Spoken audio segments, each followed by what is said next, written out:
Coach Dan Day, after a 61-37 loss to Southwest Baptist, moves you to 4-4 on the year. Coach, Southwest Baptist, one of the best offenses we've probably hoped to see this year.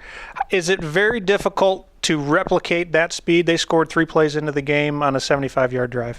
Yeah, sure. I mean, the way, especially the no-huddle up-tempo that they are, it's a different no-huddle up-tempo style than ours. So, I mean, they're truly like Oregon fast. You know, that's how they try to play. So, yeah, practice-wise, there's nothing you could do to be able to replicate that. And, you know, our guys, our philosophy coming in was if you watch what they've done throughout the year, you can either sit back and kind of let them tear you apart a little bit, or you can come at them and be aggressive. And we chose to say, hey, either way, they're going to put up yards.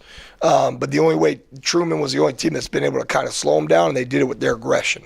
So that was our plan. You know, I think we just, at times we didn't collapse the pocket quite as fast as we needed to in order to be able to slow them down enough, clearly.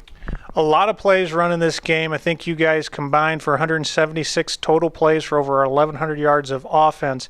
You made a little run at them there in the second quarter, a couple of touchdowns, kind of forcing them a little bit, getting caught up with the speed there. But going into halftime, what was the plan there as we got closer to halftime? They pick up a couple scores there. Are we in a defensive mode or still being aggressive at that point? No, for us, I mean, one thing that hopefully you see is that we're never really in a defensive mode. We're going to continue to attack and come at you. And, you know, until the very last series, I was calling timeouts until at that point, mathematically, it was impossible, you know, to even get the ball back. So we were not going to stop, and that wasn't our mentality. Offensively, it was, you know, just don't worry about scoreboard. Just come out and take care of each and every drive. Do your jobs, and everything else will take care of itself. And, you know, everybody's going to sit here and say, well, you know, 61 points in the defense. And, I mean, realistically, our job as an offense, score one more point than the other team. So you could be mad at them, but, yeah, sure, everybody's got to play better. We've got to,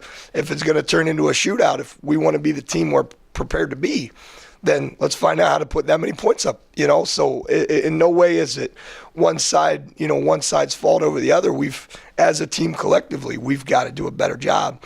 So the message was just play harder. I didn't think we played as hard as I've seen us play in the first half. I think in the second half you saw that, and that's why you saw some defensive stops, the turnover, the pick six, and you know, I really felt like the punt return kind of deflated us again, because if you could feel it, we were starting to pick up some momentum, and I think you could feel that. And you know, the nice part is, like I said, I don't feel like the guys quit. I think they battled until the end as long as they could. Well, we were talking about it just a few moments ago. Derek Hallman, kind of shorthanded at running back, gets a start today, rushes for 131 yards. What about his effort today impressed you? I can't give him enough credit because I'm probably his biggest critic. And, you know, he might smile and tell you that, but inside I know there was a fire in him that he wanted to prove me wrong today. And I love it. That's great, you know, because what he did today showed he can carry the load and be that guy that, you know, he's wanted to be. And he had a progressively a better week of practice. We came out Friday, and we had a lot of things in place, emergency situations. We're talking about bringing backup quarterbacks into the backfield for protection. And our talk was if Derek doesn't play well. Mm-hmm. He put all that to bed. You know, he came out and he played well, and he became a guy that we could lean on. And that's a positive to take out of the game. As we talk all the time to the players, is when you get an opportunity, take advantage of it.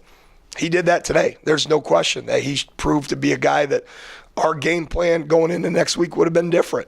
Now I know I've got a back that can handle the load and go out and get 150 yards, you know, so that really helps us not be limited in what we want to do. Speaking of next week, Davenport upset Quincy today, earlier today. We step out of non-conference we step out to a non-conference contest. How are you looking for your team to respond as we go into Grand Rapids? 60 minutes of hard football. Mm-hmm. We played about 30 today, you know, and that's the part that was I didn't want to see. After a loss, I thought especially the way we lost last Saturday, I thought they had a good week of practice, but I was worried about that loss still creeping in, you know, and I think that's what you saw in the first half, that we didn't come out and play our attacking style like we have on both sides of the ball, and that's what I want to see is put this to bed and you focus on going 1-0. Doesn't matter who it's against.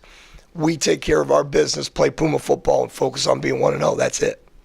Coach, we thank you for your time. Good luck next week at Davenport. Coach Day, and this edition of the Puma Presser.